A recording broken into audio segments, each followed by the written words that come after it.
गणेशाय नमः।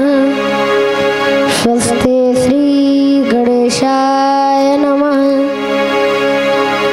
स्वस्ति श्री गणेशाय नमः।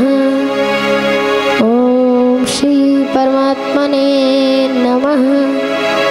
ओम श्री परमात्मने नमः। ओम श्री राधा कृष्णभ्यां नमः। ओम श्री राधा कृष्णभ्यां नमः। ओम श्री शिव पार्वतीभ्यां नमः। ओम श्री शिव पार्वतीभ्यां नमः। ओम श्री लक्ष्मी नारायणाभ्यां नमः। ओम श्री लक्ष्मी नारायणाभ्यां नमः। ओम श्री हनुमते नमः। ओम श्री सरस्वते नमः। ओम श्री सरस्वते नमः। ओम श्री गुरुवे नमः। ओम श्री गुरुवे नमः। ओम श्री गुरुवे नमः। प्रेम से बोली श्री सतगुरुदेव भगवान की जय हो। गुरुर्ब्रह्मा गुरुर्विष्णु गुरुर्देव महेश्वराय गुरुर्साक्षात् परं ब्रह्म तस्मै श्री गुरुवे नमः। वक्रतुंड महाकाय सूर्यकोटि समप्रभा निर्विघ्नं कुरु मे देव सर्वकार्येषु सर्वदा। या देवी सर्वभूतेषु भक्तिरूपेण संस्थिता नमस्तस्यै नमस्तस्यै नमस्तस्यै नमो नमः। हे कृष्ण करुणा सिंधो दीनबंधो जगत्पते गोपेश गोपिका कांत श्री राधा कांत नमस्तुते।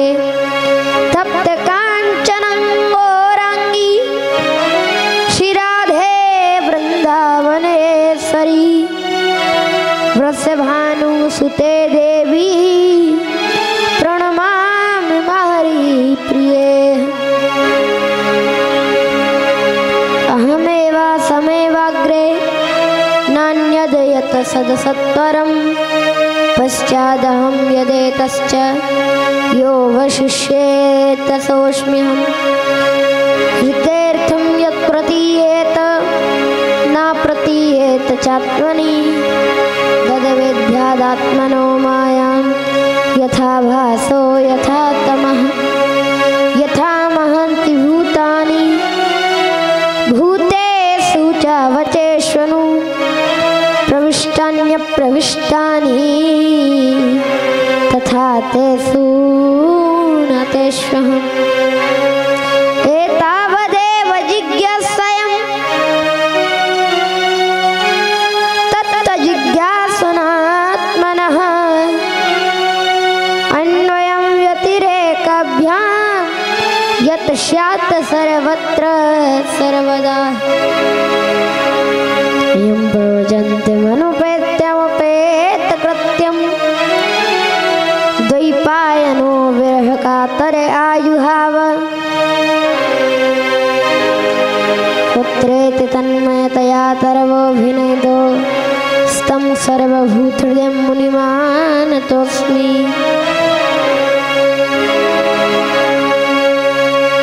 मनोजवं मारुततुल्यवेगं जितेन्द्रियं बुद्धिमतां वरिष्ठं वातात्मजं वानरयूतमुख्यं श्रीरामदूतं शरणं प्रपद्ये।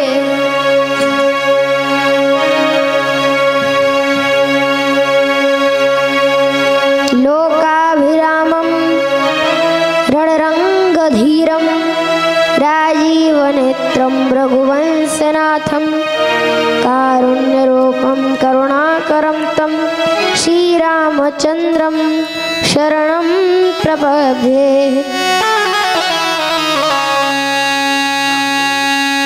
बोली बाके बिहारी लाल की जय, श्री हनुमान जी महाराज की जय, श्री शंकर भगवान की जय, श्रीमद्भागवत महापुराण की जय, श्री सुखदेव जी महाराज की जय हो। जय जय श्री राधे, जय जय श्री राधे, जय जय श्री राधे श्याम। दुख हर, दारिद्र हर, कष्ट हर, रोग हर, हमारे सर्व पाप हर। हरे हरे महादेव, हरे हरे महादेव, हरे हरे महादेव शंभु। श्री राधे राधे श्याम हरिहर राधे श्याम। बोलिए गोपाल जी महाराज की जय हो। नीलांभुज श्यामल कोमलांगम सीता समारो पितवाम भागम।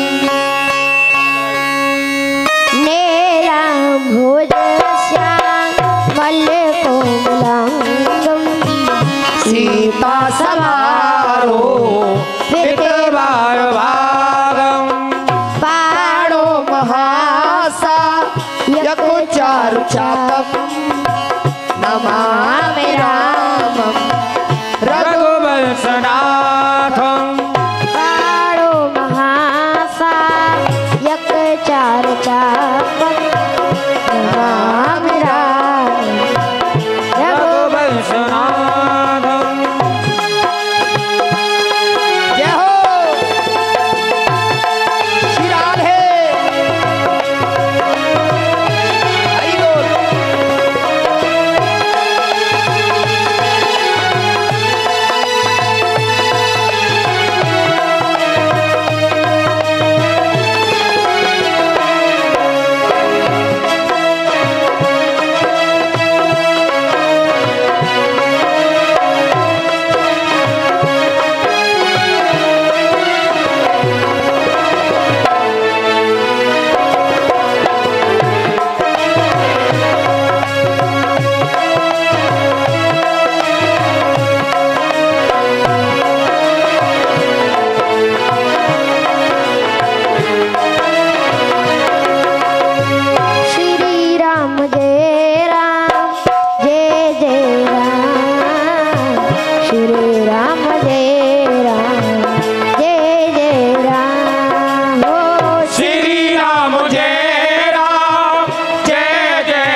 बोली रामचंद्र भगवान भगवान की जय हो।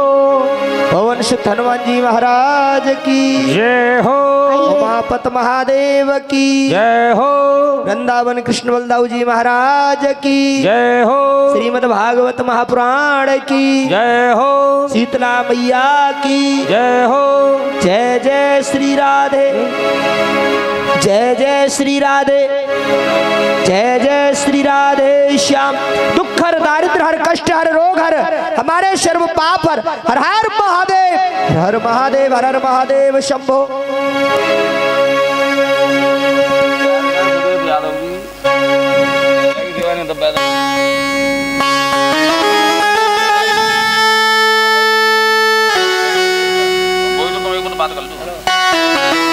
आइए हम सभी कथा में प्रवेश कर रहे हैं।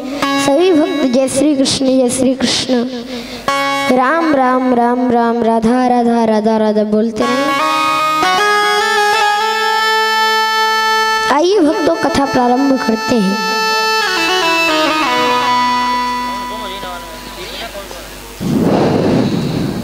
जय जय श्री राधा रमण, मेरे जय जय नवल किशोर, जय गोपी चित चोर प्रभु, जय जय माखन चोर, जय जय माखन चोर।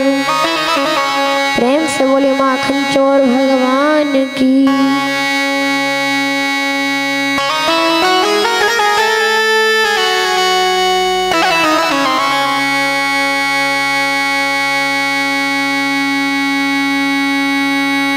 परम मंगल में परात्पर अखिलेश्वर, अकारण करुणा वरुणालय, भक्त वांछा कल्पतरु, श्री तनंदिक विनंदिक पीतांबरधारी श्री बालकृष्ण लाल की वांगमयी प्रतिमूर्ति श्रीमद् भागवत महापुराण को हम सभी भक्त मिलकर प्रणाम करते हैं। श्री कृष्णाय वयम नमः। बोली भागवत भगवान की जय हो। प्यारे प्रभु प्रेमियों, गोविंद की बड़ी महती कृपा है। हम सभी इस पवित्र भूमि में बैठकर, सभी भक्तों के सन्निधि में बैठकर, भगवान शिव के, शीतला मैया के चरणों में बैठकर, गोविंद की, कन्हैया की गोदी में बैठकर इस भक्ति की गंगा में गोता लगा रहे हैं। और सभी भक्तों के सहयोग से पंचम दिवस की कथा में प्रवेश कर रहे हैं। प्रेम से बोलिए जय श्री कृष्ण।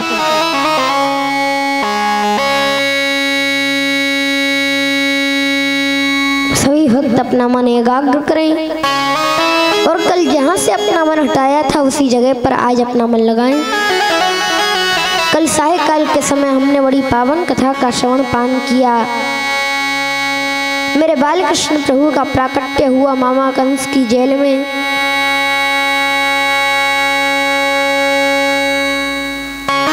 मामा कंस की जेल में प्रभु का प्राकट्य हुआ।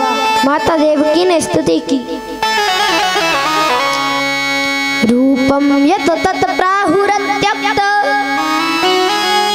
विद्यां ब्रह्म ज्योतिर्निर्गुणं निर्विकारं सत्ता मात्रं निर्विशेषं निरीहं सत्यं साक्षात् विष्णुरध्यात्म दीपः।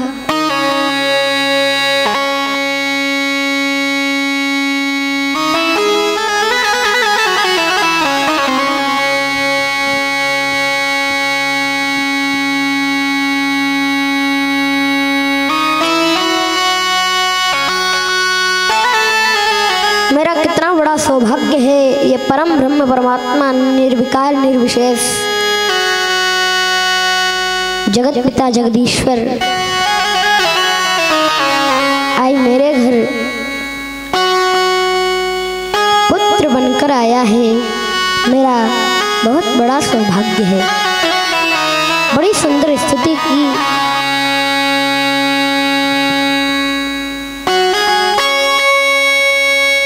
कन्हैया ने कहा, माता याद है ना, पहले आपने तपस्या की थी। ये बिल्कुल राम जी की तरह ही है। ये कृष्ण कथा, इनमें कुछ कुछ मूवमेंट्स ऐसी आएंगी जो बिल्कुल राम कथा से मिलती हैं।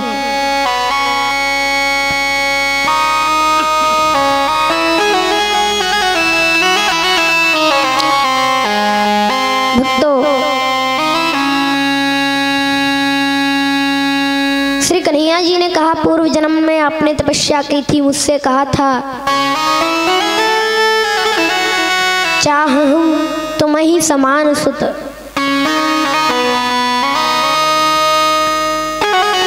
मैं तुम्हारे जैसा पुत्र चाहती हूँ। तो मैंने मन में सोचा कि मेरे जैसा पुत्र कहाँ मिलेगा। तो मैंने कह दिया कि समय आने पर मैं ही आपका पुत्र बनकर आ जाऊंगा।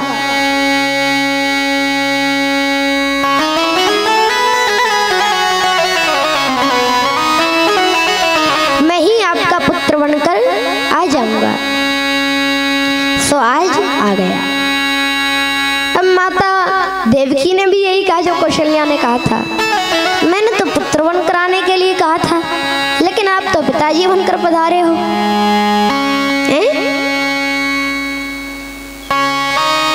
ये 20 फुट का शरीर, शंख चक्र गदा पद्म धारण किए हुए आप क्यों आए हो? मैंने पुत्र बनकर आने के लिए कहा था। प्रभु ने कहा, माता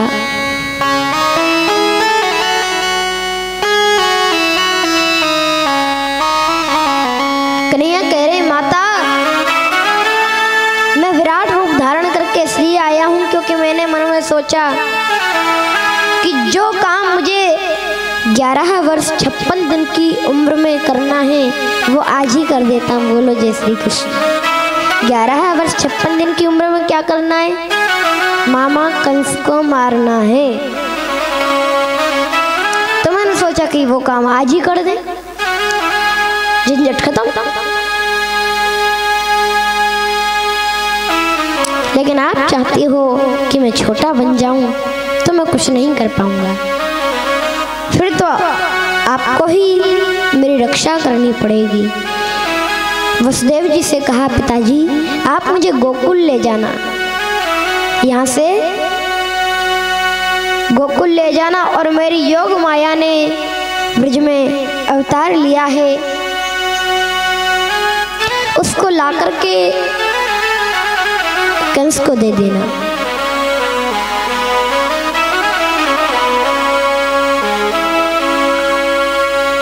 आज वसुदेव जी और देवकी ने कहा, लेकिन हम आपकी रक्षा क्यों कैसे कर सकते हैं? हम आपकी रक्षा आखिर कैसे करें? हाथों में बेड़ियां लगी हैं।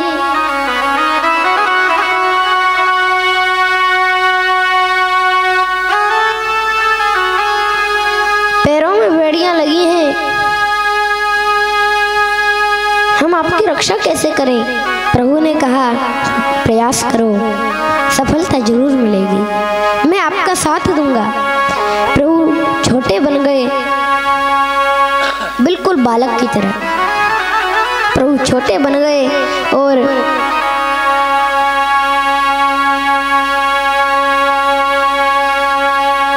वसुदेव जी ने कन्हैया की ओर जैसे ही हाथ बढ़ाया, हाथों की हथकड़ी खुल गई। टोकरी में कन्हैया को बिठाया, लेटा दिया, सुला दिया। और जैसे ही टोकरी को सर पे लाद के और जैसे चलने के लिए उदित हुए तो महाराज पैरों की बेड़ियां खुल गई। मतलब जब हम सब कुछ त्याग कर छोड़ छाड़ के प्रभु के पास जाते हैं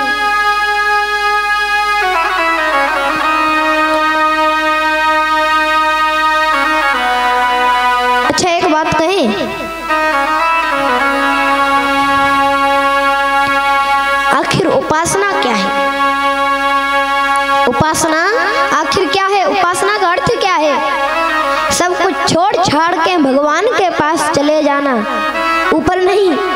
यानी कि इस शरीर में एक और बात, मैं शरीर नहीं हूं।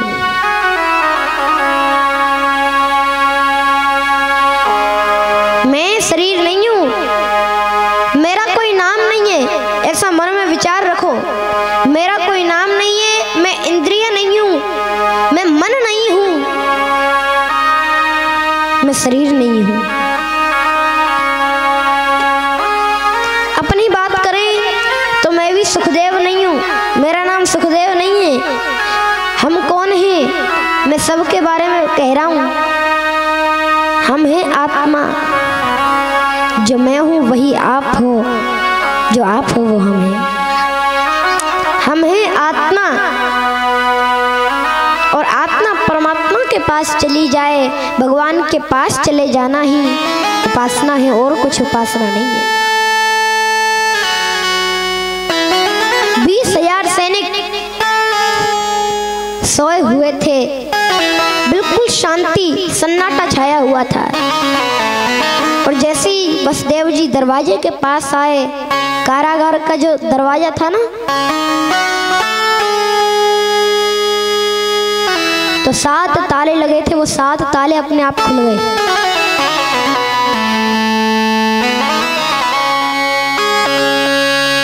बाहर आए वसुदेव जी, और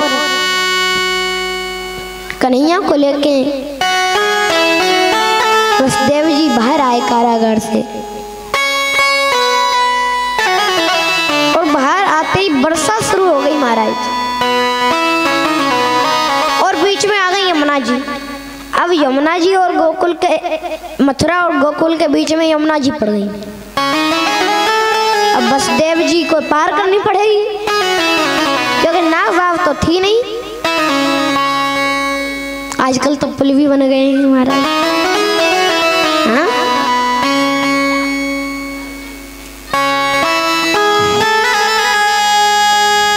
लेकिन पहले कोई पुल तो था नहीं, और ना ही वहां पे नाव थी, तो पार करनी पड़ेगी।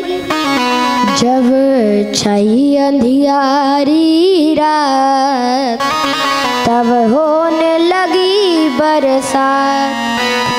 आज वर्षा होने लगी। अब जैसे ही यमुना जी में प्रवेश किया वसुदेव जी ने, नीचे डूबते जा रहे हैं, डूबते जा रहे हैं, और डूबते जा रहे हैं। पानी ऊपर की ओर बढ़ता जा रहा है।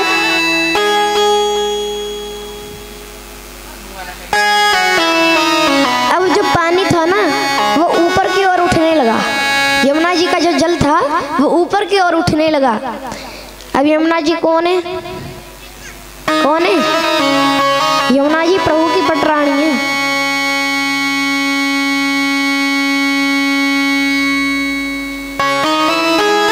अब यमुना जी बोली, आज तो मेरे पति देव का अवतार हुआ है, आज तो बाल रूप में दर्शन करके मानूंगी। आज तो हमें दर्शन ही करने, मुखड़े के, मुखारविंद के दर्शन करेंगे। अब कन्हैया ऊपर लेटे हुए टोकरी में, वो बोले लो कर लो बात। अरे भाई, दर्शन तो तभी होंगे ना जब पिताजी पूरे डूब जाएंगे। डूबे ही नहीं है।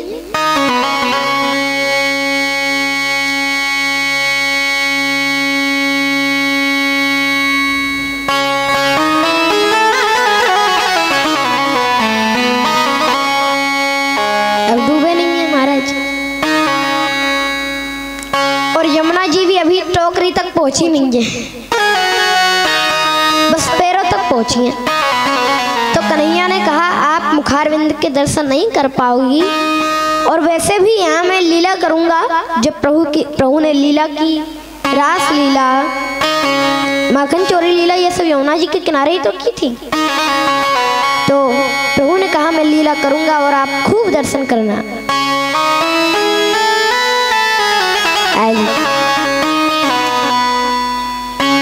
प्रभु कहते हैं आप केवल चरण स्पर्श कर लीजिए और हमें मार्ग दीजिए जी, मार्ग दे दीजिए। यमुना जी ने चरण स्पर्श कर लिए, पानी घुटना घुटना हो गया। यमुना जी ने मार्ग दे दिया।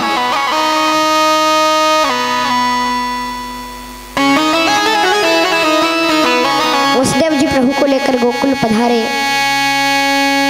प्रभु की योग माया ने ब्रज में अवतार लिया है। बहुत मुश्किल से वसुदेव जी ने कन्हैया को सुलाया मैया यशोदा की बगल में, और योग माया बगल में थी। बगल में से योग माया को उठाया, कन्या थी, उठाया और वापस कारागार में आ गए, लौटकर कारागार में आ गए। अब जैसे ही कारागार में आए महाराज, 20,000 सैनिकों के बीच में से कारागार में आए, अंदर घुसे। जैसे ही अंदर कारागार में घुसे, 7 ताले जो खुले हुए थे वो वापस बंद हो गए। अपनी जगह पर फिर से आए देव की मैया के बगल में। फिर से हाथों में हथकड़ी लग गई, पैरों में बेड़ियां लग गई। मतलब क्या है?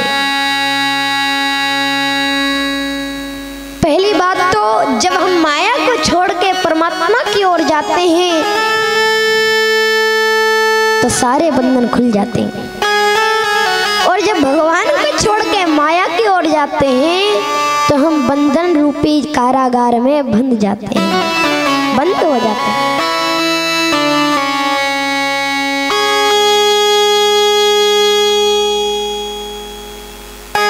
आज जैसे ही अंदर आए, योग माया ने, कन्या ने जोर जोर से रोना शुरू कर दिया। सन्नाटा छाया हुआ था, शांति फैल गई। इसका एक और मतलब है, जहाँ प्रभु होते हैं वहाँ शांति रहती है। देखो, एक चीज के दो मतलब हैं। पहला मतलब, जहाँ भगवान होते हैं वहाँ शांति होती है, और जहाँ माया आ जाए वहाँ अशांति फैल जाती है।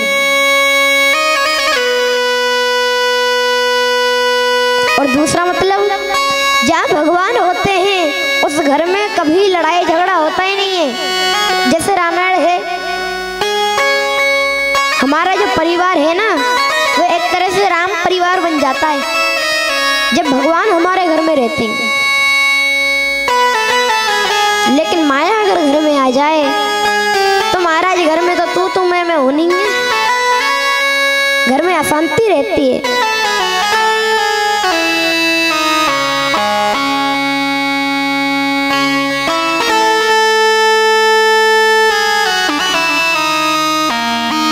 कहीं हुई महाभारत और कभी बनी रामायण है।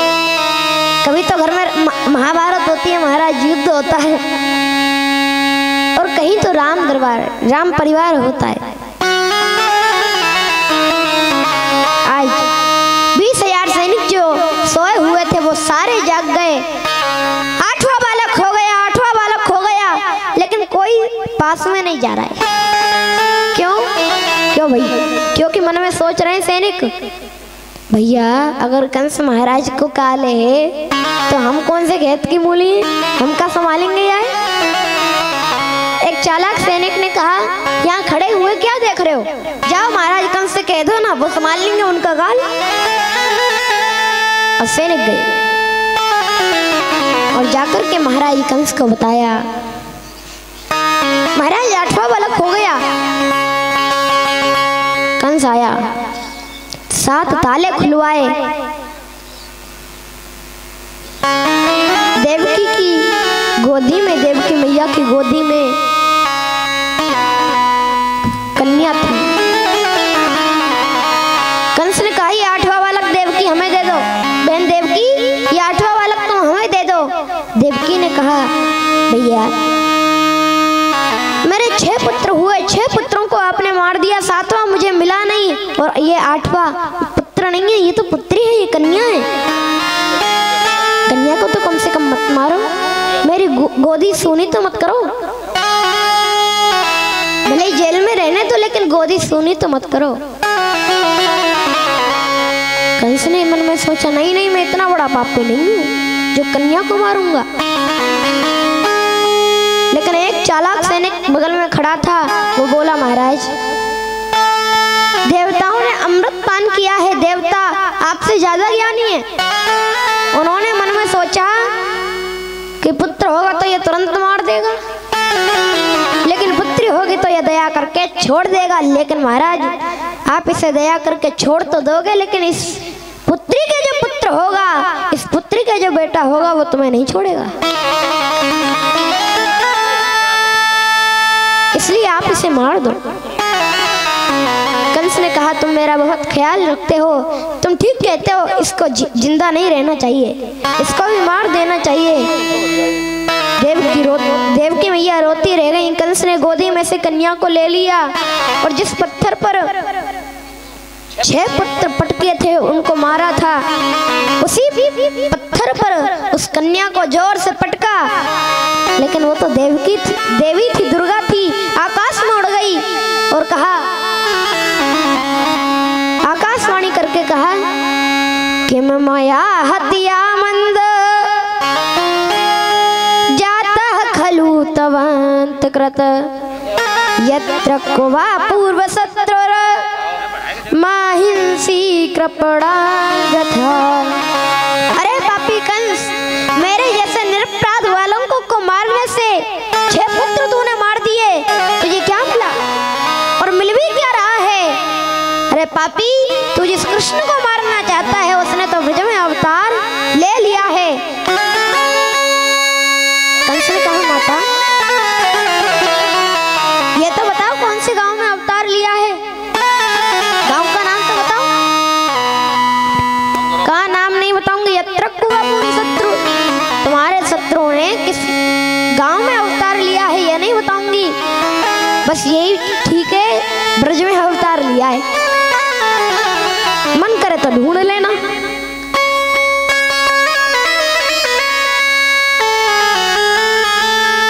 ऐसा कहकर माता रानी अंतर ध्यान हो गई। प्रेम से बोलिए दुर्गा मैया की जय हो, सच्चे दरबार की जय हो। कंस ने आपातकालीन सभा बुलाई। पहले से ही बहुत फौज थी कंस की, और राक्षसों को अपनी फौज में, जैसे कि भारतीय फौज होती है कि नहीं, वैसे ही कंस फौज में शामिल कर लिया। कंस ने बड़े बड़े राक्षसों को अपनी फौज में शामिल कर लिया, आपातकालीन सभा बुलाई और प्रभु को मारने के बड़े बड़े प्रयास करता है पापी कंस। सुखदेव जी कहते हैं, राजन ये बात तो हो गई मथुरा की, अब हम अपना मन लेकर चलें गोकुल में, जहाँ नंद बाबा रहते हैं और मैया यशोदा रहती हैं, और बलराम जी भी गोकुल में ही थे। ये तब की बात है जब 7वां बालक माता देवकी के गर्भ में आया था। लेकिन भगवान के मन में चिंता हो गई कि ये 7वां बालक तो मेरा भैया है, बलराम है, लक्ष्मण जी हैं, अगर कंस ने इसको भी मार दिया तो कृष्ण चरित्र, कृष्ण कथा पूरी कैसे होगी?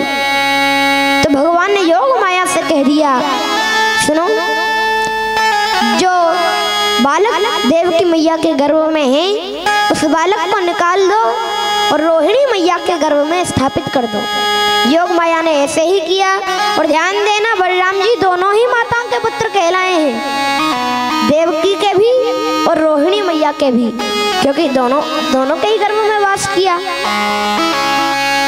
लेकिन ध्यान देना, गौर करने की बात तो यह है कि Vasudev ji second wife name is Rohini, Vasudev ji की दूसरी पत्नी का नाम रोहिणी है। तो बताओ, पुत्र तो उनका ही है, उनका भी है, इनका भी है। बलराम जी भी गोकुल में ही थे। आइए हम अपना मन गोकुल में पहुंचा दें। प्रेम से बोलिए नंद के लाला की जय हो।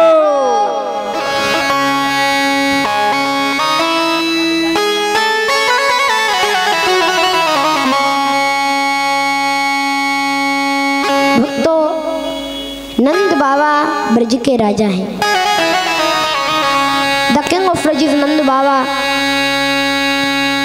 नंद बाबा ब्रज के राजा हैं, गोकुल के राजा हैं, लेकिन बाबा के घर लाला नायब है। खूब प्रयास किए लेकिन महाराज 75 वर्ष की उम्र रह गई, लाला नायब है।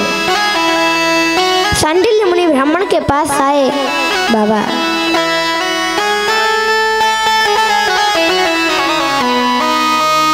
आए के बोले महाराज 75 वर्ष को मैं है गयो लेकिन लाला तो भयो ही नहीं, लाला तो भयो ही नहीं।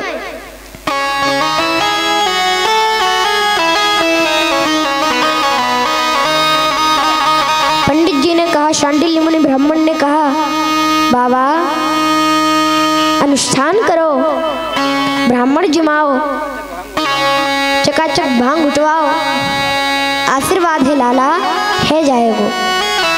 बाबा ने कही मैंने नाय थोड़ी करी है, आप अनुष्ठान करो, यज्ञ करो, मैं राजी हूँ। ब्राह्मण यज्ञ करने लगे, बाबा ने भंडारे शुरू कर दिए।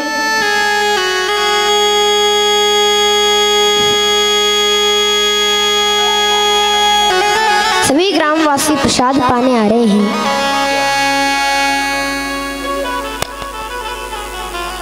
सभी ब्रजवासी प्रसाद पाने आ रहे हैं महाराज, और सबके मन में यह विश्वास हो गया अब की बार तो नंद बाबा पे लाला ही होएगो।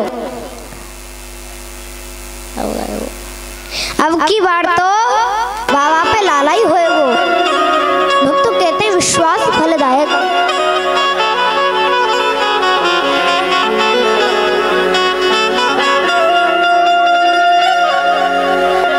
कहते हैं विश्वास फलदायकम, विश्वास में परमात्मा का वास है।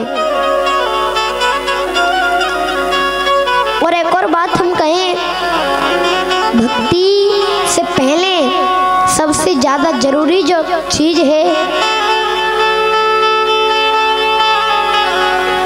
भक्त के लिए, वो है विश्वास। क्या है? विश्वास। चलो एक विश्वास की हम कथा सुनाएं कि विश्वास करेंगे, परमात्मा पर विश्वास होगा तो हो क्या सकता है? बड़े से बड़ा बुरा समय भी आपके लिए अच्छा समय बन जाएगा।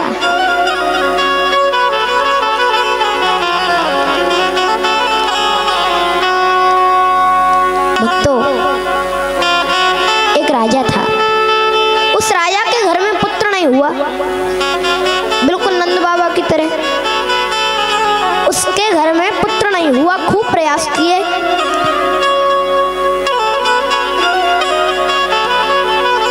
लेकिन एक व्यक्ति ने आकर के कहा, महाराज आपको आपके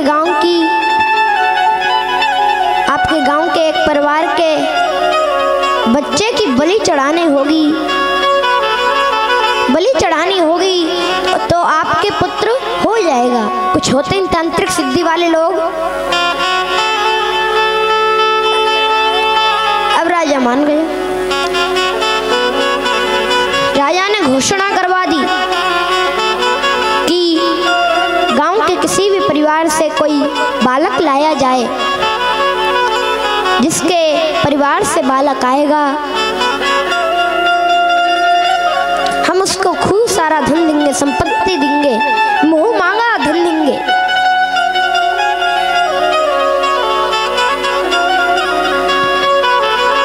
गांव के सबसे जो गरीब परिवार था गांव का, उस गरीब परिवार से सबसे छोटे बेटे को भिजवा दिया। सबसे छोटा जो बेटा था उस परिवार से वो छोटा बेटा भिजवा दिया गया। राजा के द्वारा उस परिवार को खूब सारा धन मिल गया, संपत्ति मिल गई। अब बलि चढ़ाने की सारी तैयारी की गई। अब बलि चढ़ाने से पहले इच्छा पूछी जाती है, जिसकी बलि चढ़ाई जा रही थी, जिसकी बलि चढ़ाई जाती है उस आदमी की इच्छा पूछी जाती है। राजा ने कहा बालक से, बेटा तुम्हारी अंतिम इच्छा क्या है? तुम्हारी अंतिम इच्छा आखिर क्या है?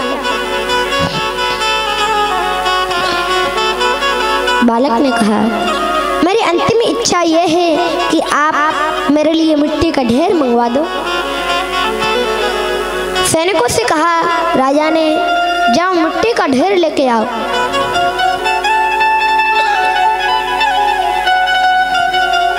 मिट्टी का ढेर आया। उस बालक ने क्या किया, ध्यान से सुनना, सभी ध्यान से सुने।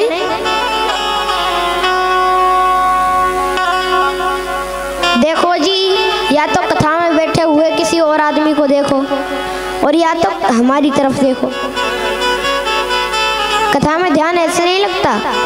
आंखों का कानों का संबंध कथा से होना चाहिए।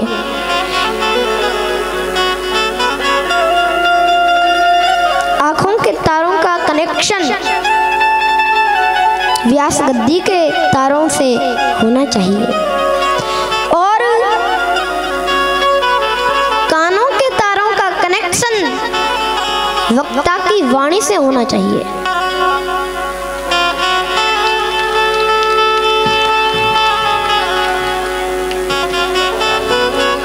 कौन आ रहा है ये मत देखो, किसकी कैसी साड़ी है ये मत देखो, किसका कैसा सूट है ये मत देखो, कोई क्या कर रहा है ये मत देखो, कोई कहाँ जा रहा है ये मत देखो। और देखना भी नहीं है ना तो आंख बंद कर लो, कथा सुनते रहो, ध्यान कहीं जाएगा ही नहीं। प्रेम से बोलिए जय श्री कृष्ण। बड़ी पावन कथा है, इसलिए देखो अगर कोई फनी कथा होती तो आप भले ही विनोद कर लेते बीच में, लेकिन ये ज्ञान की कथा है, इसलिए आप ध्यान से सुने शांति से। जैसे कि नाचने के भजन में नाचा जाता है और ज्ञान के भजन में नाचा नहीं जाता, बिल्कुल शांति से भजन सुनना चाहिए। ऐसे ही ज्ञान की कथा में ज्ञान की दृष्टि से ही सुनो, शांति से सुनो।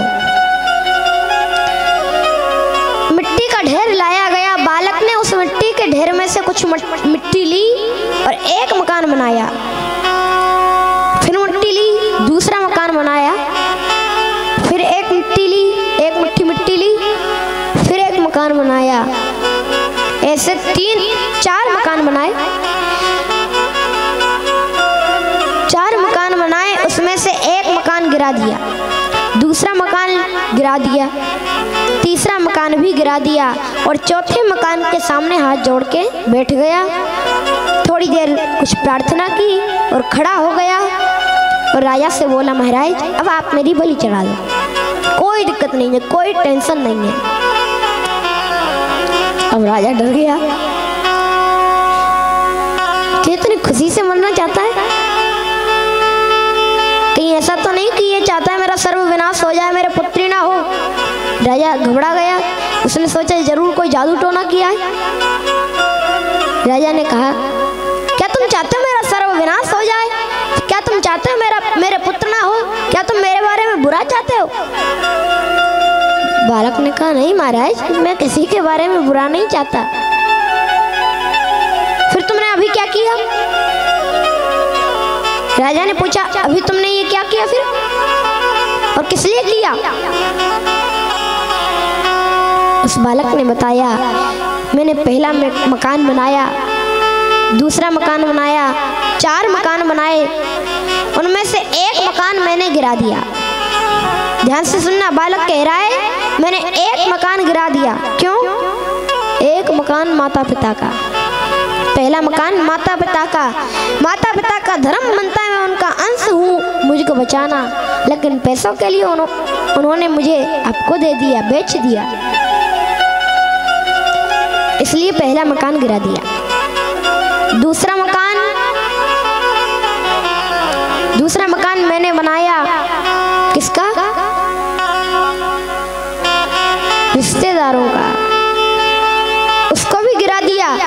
क्यों? क्योंकि रिश्तेदारों का धर्म बनता है माता पिता को समझाना, लेकिन उन्होंने भी नहीं समझाया। उनका भी मकान गिरा दिया। तीसरा मकान मैंने इसलिए गिराया, आपका मकान था तीसरा, और तीसरा मकान इसलिए गिराया क्योंकि आपको तो पुत्र चाहिए, आप तो मेरी बलि चढ़ाओ गई, कन्फर्म है, इसलिए मैंने आपका मकान भी गिरा दिया। और चौथा मकान बनाया, उसके सामने में हाथ जोड़ के बैठ गया। तीसरा मकान, चौथा मकान भगवान का, चौथे मकान के सामने में हाथ जोड़ के बैठ गया। मैंने प्रार्थना की प्रभु से, हे प्रभु, माता पिता ने साथ छोड़ दिया, रिश्तेदारों ने साथ छोड़ दिया, और ये राजा तो मेरी बलि चढ़ाएंगे ही। तो अब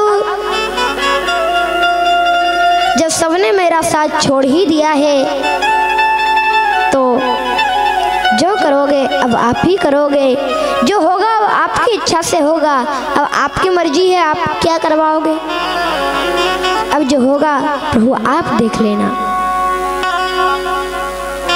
बस मैंने इतना किया और कुछ नहीं